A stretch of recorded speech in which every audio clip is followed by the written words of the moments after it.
जन्माद्यसे यतः, जो परमात्मा जन्म मरण विकार रहित आहे त्याचा जन्म होत नाही. जन्म नाही म्हणून त्याला मरण नाही. मरण कोणाला आहे? ज्याचा जन्म झालेला आहे. जन जायते उत्पन्न होते.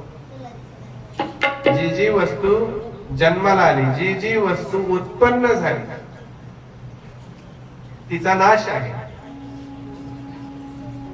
तिचं मरण आहे, तिचा शेवट आहे. ज्ञानेश्वर महाराज म्हणतात बघा, उपजेते नाशे नाशिले पुनरपी दिसे, हे घटिका यंत्र जैसे परिभ्रमेगा.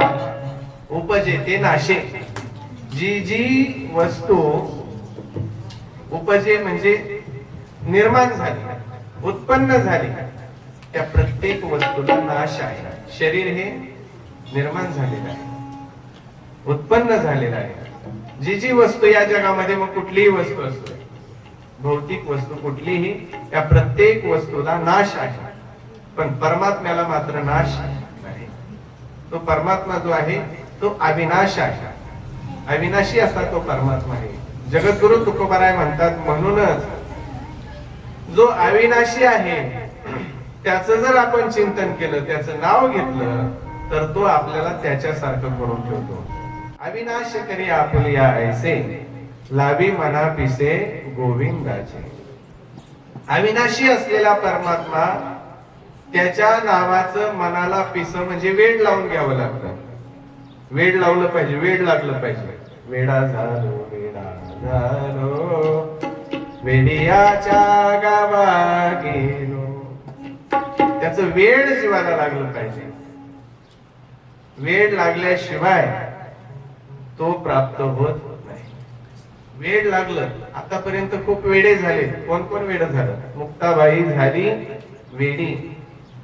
मुक्ताबाई, जनाबाई, मीराबाई, ज्ञानेश्वर महाराज, तुकाराम महाराज, जे काही साधू संत आहेत, यांना वेड लागलं. वेड वेड लावून घ्यावं लागतं. पिस म्हटले ना, लावी मना पिसे. पिस तुका म्हणे ऐसे, मना लावी राम पिसे. हा, नाहीतरी आलिया सायासे, जासी फुकट ठकुनी. प्रमाणे आहे तोपर्यंत पिस लावून घेतलं पाहिजे. आहे तो लावी मना पिसे. पण पिस लावायचं तुकोबाराय म्हटले, त्याच का लावायचं? तर अविनाश आहे तो परमात्मा. अविनाश करी आपुलिया ऐसे. म्हणून या ठिकाणी व्यास महर्षी म्हणतात, तो परमात्मा जो आहे ना, जन्मादि विकार रहित आहे. जन्मादि विकार रहित असल्यापि जन्माद्यसे यतः.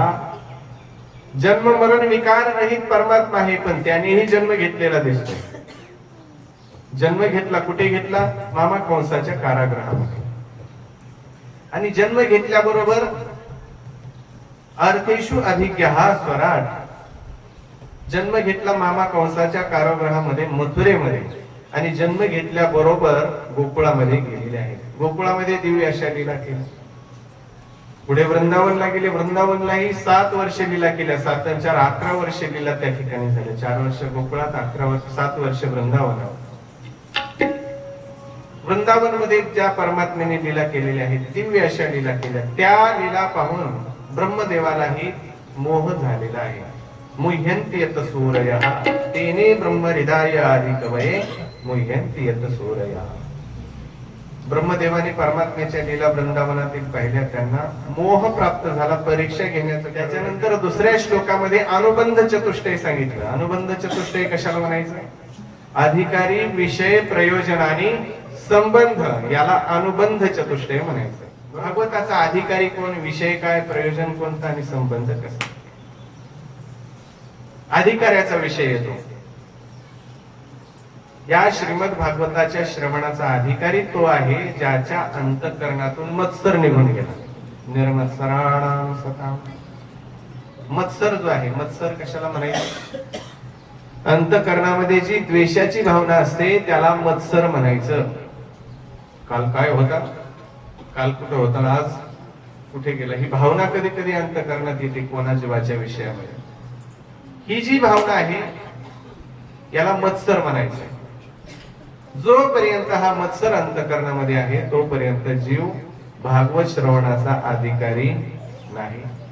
तिसऱ्या श्लोकामध्ये श्रीमद भागवत काय आहे ते सांगितलेलं आहे, त्याचा विचार सांगतात. निगम कल्पतरोर्गलितम फलम शुकमुखादमृत द्रव संयुतम पिबत भागवतं रसमालयं मुहुरहो रसिका भुवि भावुका रसिका भुवि भावुका. निगम म्हणजे वेद, आणि वेद रूपी कल्पवृक्षाचं आपोआप गळून पडलेलं फळ म्हणजे हे श्रीमद भागवत आहे. कोणी म्हटले आपोआप गळून पडलेलं आहे, उंच शाखेवरून पडलेलं आहे, तर कदाचित ते कुठलंही असं. व्यास महर्षी म्हटले नाही नाही, जसंच्या तसं आपल्याला प्राप्त झालेलं आहे. कुठून निघालं म्हटले मुख्य शाखा आहे, ऊर्ध्व मूल मधशाख मश्वत्थम प्राहुरव्य. आरंभाला नारायण परमात्म्याने हे सांगितलं ब्रह्मदेवाने सांगितले आपले प्रिय पुत्र नारद महर्षींना. नारद महर्षींनी हे शास्त्र सांगितलं आपले शिष्य व्यास महर्षींना. व्यास महर्षींनी सांगितलं आपले प्रिय पुत्र शुकाचार्यांना, शुकदेवांना, आणि शुक परीक्षितींच्या माध्यमातून तुम्हाला आम्हाला सगळ्या जगाला आजही त्याचा लाभ मिळतो.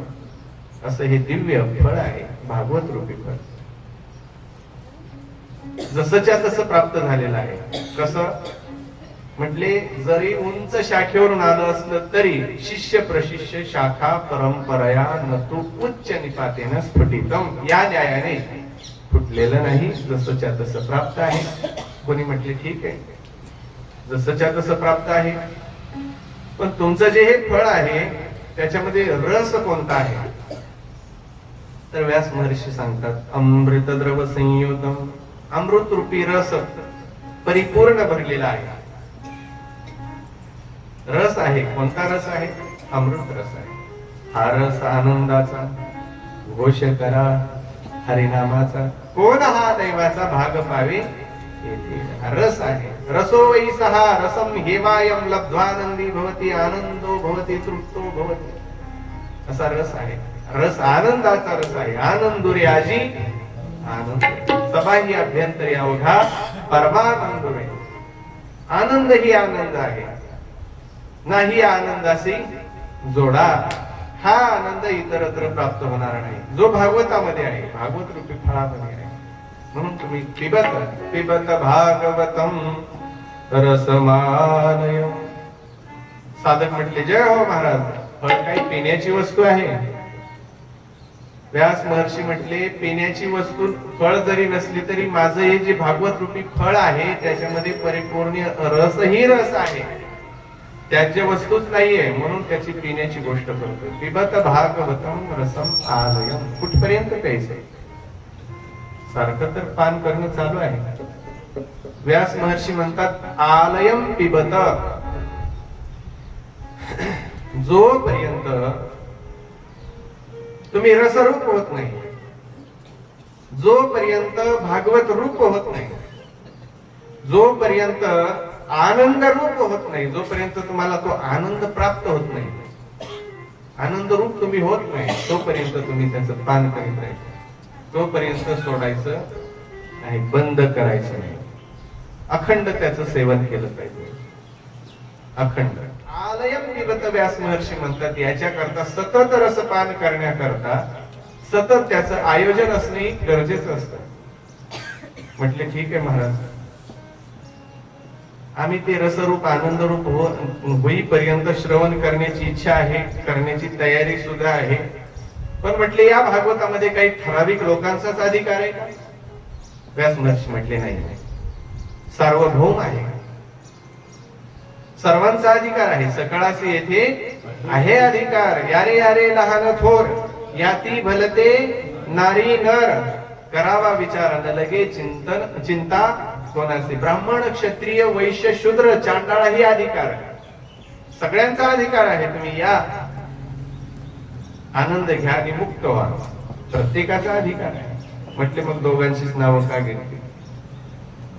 व्यास महर्षी म्हटले त्याचं कारण असं आहे, या दोघांना जास्त तहान लागलेली आहे, जास्त भूक लागलेली आहे, त्याच्याशिवाय ते आता राहू शकत नाहीत, एवढ्या करता या दोघांची नावं घेतलेली आहेत. कोण आहेत हे दोघं? तर व्यास महर्षी म्हणतात, रसिका भुवी भावुका. रसिक जन या, भाविक जन या. कशा करता? तुम्हाला देण्यामध्ये मलाही आनंद आहे. ज्याला खरोखर तहान लागलेली असते ना, त्याला पाणी देण्यामध्ये देणारालाही मोठं समाधान असतं.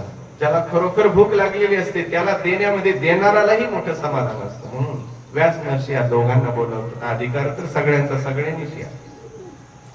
बोला राधे राधे. पुढे विषय येतो नैमिषारण्यामध्ये 1000 वर्षाचं सत्संगाचं सत्र शौनकादिक ऋषींनी प्रारंभ केला. सूतजी महाराज त्या ठिकाणी आले. कालच्या विषयामध्ये तो विषय आलेला आहे. परत या ठिकाणी याही स्कंदामध्ये विषय येतो. नैमिषारण्यामध्ये सूतजी महाराज आले आणि 1000 वर्षाचं सत्संगाचं सत्र त्यांनी आरंभ केले. 1000 वर्ष अखंड सत्र चालू आहे. सत्रम स्वर्गाय लोकाय सहस्र सममासत.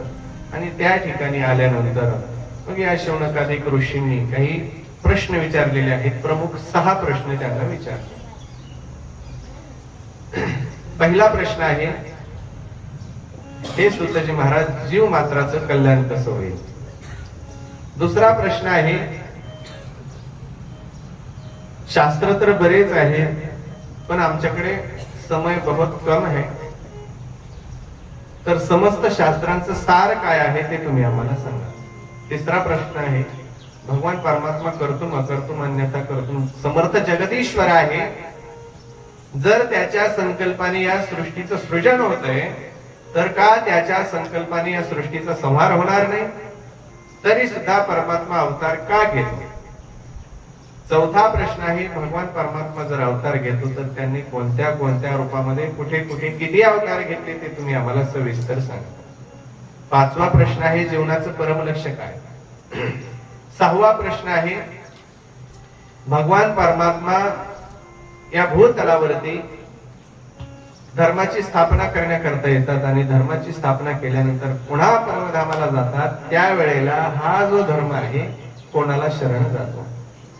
धर्महकम शरणं गतः असे प्रमुख 6 प्रश्न विचारले आणि या 6 प्रश्नाच्या उत्तरामध्ये भागवत आले. बोला जय श्री कृष्ण. सूतजी महाराज म्हणतात, हे शौनकादी ऋषींनो, तुम्ही जे हे प्रश्न विचारलेले आहेत ते जगाच्या कल्याणाकरताच विचारलेले आहेत. भवद्भिर लोकमंगलम. पण या प्रश्नांची उत्तरं देण्याच्या अगोदर मला माझ्या गुरुदेवांची वंदना केली पाहिजे, मंगलाचरण करणं गरजेचं आहे. सूतजी महाराजांचे गुरुदेव कोण आहे? शुकाचार्य महाराज सूतजी महाराजांचे गुरुदेव आहे. 2 श्लोकामध्ये दिव्य असं मंगलाचरण केलेलं आहे. यम प्रव्रजंत मनोपेत मपेत कृत्यं द्वैपायनो विरह कातर आजुहाव पुत्रेति तन्मयतया तरभो विनीतु तं सर्वभूत हृदयं मुनिमानतोस्मि. शुकाचार्य महाराज जन्माला येण्याच्या अगोदर आईच्या उदरामध्ये किती वर्ष राहिले? 12 वर्ष राहिले. 12 वर्षांनी विनंती केल्याच्या नंतर भगवंताने वचन दिल्यावरून मग जन्माला आले. मोठी कथा आहे ती सुद्धा. ती कथा आपण पहिली ऐकलेलीच आहे. बोला जय श्री कृष्ण. जन्माला आल्याच्या नंतर जंगलाच्या दिशेने धावत सुटले. व्यास महर्षी मात्र पुत्र विरहाने कातर पुत्र येते म्हणून आवाज देत त्यांच्या पाठीमागे आहेत, पण ऐकण्याकरता शुकाचार्य मात्र देहावरती नाही. असो ऐसा कोठे आठवची नाही, देहीच विदेही भोगू दशा ही अवस्था आहे. अशा प्रकारे सर्व भूत हृदय सम्राट शुकाचार्य महाराज परिव्राजक होते चले गए, जंगलामध्ये निघून गेले चिंतना करता. पुढे एक दिवस व्यास महर्षी जे आहेत आपल्या शम्याप्रास आश्रमामध्ये बसले असताना मन चिंतित आहे, उदास वृत्ती आहे. का मन उदास होते याचं कारणही कळायला तयार नाही. व्यास महर्षी विचार करतात, या जगाच्या कल्याणाकरिता मी एवढी संपदा निर्माण केली, 4 वेद 6 शास्त्र 17 पुराण 5 वेद महाभारताची रचना केली, तरीही मनाला आल्हाद नाही. तेवढ्यामध्ये कानावरती ध्वनी पडलेला आहे, नारायण नारायण नारायण श्रीमन लक्ष्मी नारायण नारायण नारायण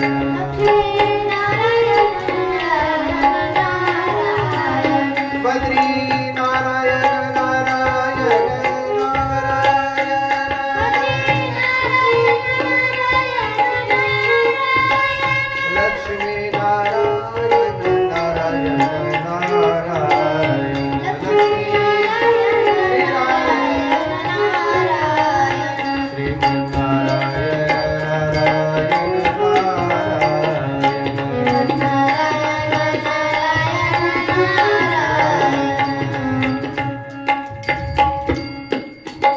नारायण नामाची ध्वनी कानावरती पडली, नारायण नारायण नारायण.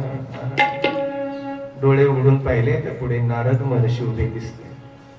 नारद महर्षींना पाहिल्याबरोबर व्यास महर्षी आपल्या आसनावरून उठून उभे राहिले. त्यांना बसण्याकरता आसन दिलेलं आहे आणि विधिवत त्यांची पूजा केली. पूजयामास विधिवत नारदं सुरपूजितम्. आणि प्रश्न विचारला, महाराज या जगाच्या कल्याणाकरिता मी एवढं वाङ्मय, एवढी ग्रंथ संपदा निर्माण केलेली आहे, पण मनाला जो आनंद व्हायला पाहिजे होता तो होत नाही, समाधान व्हायला पाहिजे होत नाही. समाजाकरिता जर काही कार्य केलं तर मनाला मोठं समाधान प्राप्त होत असतं, आनंद प्राप्त होतो, पण अजूनही मन विषण्ण आहे. त्यावेळेला नारद महर्षी म्हणतात, व्यास महर्षी तुम्ही जे काही वाङ्मय निर्माण केलेलं आहे त्याच्यामध्ये विद्वत्तेचं फार दर्शन होत आहे, पण तुमची जी ती भाषा आहे ना, सूत्रात्मक भाषा सामान्य जीवाला कळत नाही. त्याच्यामुळे सामान्य जीवाचा उद्धार होतच नाही, म्हणून तुम्हाला त्याचं समाधान नाही. एवढं सगळं काही केलं पण सामान्य जीवाला न कळाल्यामुळं त्यांचा उद्धार होत नाही, म्हणून तुम्हाला समाधान नाही. ती समाजाच्या उद्धाराकरिता निर्माण केलेलं आहे, पण त्यांना कळालं पाहिजे. मग नारद महर्षी सांगतात, या सामान्य अज्ञानी जीवाच्या कल्याणाकरिता समस्त भक्तांचं आणि परमात्म्याचं चरित्र वर्णन करणारा एखादा ग्रंथ निर्माण करा. मग नारद महर्षींच्या सांगण्यावरून आज श्रीमद भागवताची निर्मिती व्यास महर्षींनी केली. हे 18वं महापुराण आहे, त्याचं नाव आहे श्रीमद भागवत महापुराण. बोलिये श्रीमद भागवत महापुराण. आणि नारद महर्षी पुढे सांगतात, हे व्यास महर्षी सत्संगाचा महिमा तुम्ही ऐका. माझ्या जीवनामध्ये मागच्या जन्मामध्ये मी दासीपुत्र होतो, पण सत्संग घडला आणि या जन्मामध्ये ब्रह्मपुत्र नारद म्हणून घोषित झालेला आहे. हा सत्संगाचा महिमा आहे. पुढे विषय येतो, हे जे श्रीमद भागवत शास्त्र आहे शुकाचार्यांनी परीक्षिती राजालाच का सांगितलं, परीक्षिती राजालाच का अधिकारी मानलेला आहे, तर तो प्रसंग सांगण्याकरता सुतजी महाराज सुरुवात करतात. एक वेळचा प्रसंग आहे. यदा मृधे कौरव सृंजयाराम वीरेश्वतो वीरगतिं गतीषु रुकोदरा विद्ध गदा विमर्श भग्नोरुदंडे धृतराष्ट्रपुत्री भग्नोरुदंडे धृतराष्ट्रपुत्री. महाभारती युद्ध संपन्न झालं आणि त्या युद्धभूमीवरती कुरुक्षेत्रावरती अनेक शव पडलेले आहेत. त्याच्यामध्ये भीमसेनाच्या विशाल गदेने दुर्योधनाचा उरुदंड भेदन झालेला आहे आणि घायल अवस्थेमध्ये दुर्योधन पडलेला आहे. हे अश्वत्थामांनी पाहिलं. सहन झालं नाही. त्यावेळेला अश्वत्थामा दुर्योधनाला बोलतात, महाराज आम्ही तुमचं अन्न खाल्लेलं आहे, तुमची अंतिम इच्छा काय आहे ते तुम्ही आम्हाला सांगा. त्यावेळेला दुर्योधन बोलतो, हे बघ अश्वत्थामा, आम्ही 100 भाऊ होतो, एकही राहिला नाही, पण याच्यापेक्षा अधिक याचं दुःख आहे की आमचे शत्रू फक्त 5च होते, पण त्याच्यातला एक सुद्धा कमी झाला. हे दुर्योधनाची बुद्धी. 100 गेल्याचं दुःख नाही, पण शत्रू पक्ष पांडव आहे त्यांच्यातला एकही कमी झाला नाही, याचं दुःख आहे. अश्वत्थामा त्यांनी त्याचं अन्न खाल्लेलं होतं. दुर्योधनाचा अन्नाचा प्रभाव फार असतो, बुद्धीवरती विपरीत परिणाम होतो. म्हणून अन्न कुठलं खावं यालाही महत्व आहे. अन्नाचा परिणाम बुद्धीवरती होत असतो, म्हणून फार सावधान राहिलं पाहिजे अन्न खात असताना. तुकोबाराय म्हणतात, संता घरीचे अन्न घ्यावे बळेची मागून, नाहीतरी जीवन परिणाम बुद्धीवरती होतो. तसाच परिणाम अश्वत्थामाच्या बुद्धीवरती. एवढा मोठा महात्मा, 7 चिरंजीवापैकी पहिले चिरंजीव आहेत अश्वत्थामा. बलिर्व्यासूर आपण वाचतो नेहमी.